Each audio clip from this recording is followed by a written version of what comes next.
the master himself. Please say hello to an American legend, Mr. Dick Clark. He wasn't a musician, but Dick Clark was a rock and roll idol, inducted in the Rock and Roll Hall of Fame for spreading the gospel of pop music.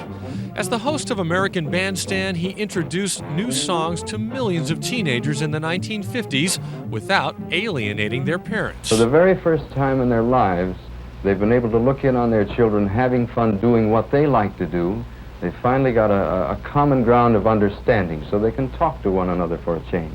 In its more than 30 years on television, American Bandstand featured the greatest pop performers. Artists like James Brown and Stevie Wonder made their debuts on the show, thanks to Clark, who ended the practice of using only white performers on television. He became an entrepreneur in the process. Good belt in. He hosted several game shows and became a commercial pitchman. Dick Clark Productions created thousands of hours of television, particularly award shows such as the Golden Globes, the Daytime Emmy Awards, and the Academy of Country Music Awards. He appeared on many of the shows, most famously for years ringing in the new year as the host of Dick Clark's New Year's Rockin' Eve. Clark was unable to host in 2004 after suffering a stroke a few weeks before the show, but he made a highly anticipated return in 2005.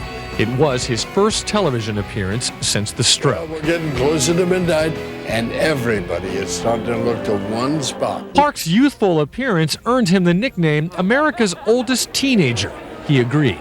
The minute you grow up, the minute you mentally atrophy and freeze in time, you are old. Clark felt that rock and roll lasted so long because it has so many forms. He himself survived by embracing each new wave, ensuring the enduring affection of generations of Americans. Manuel Gallegus, CBS News.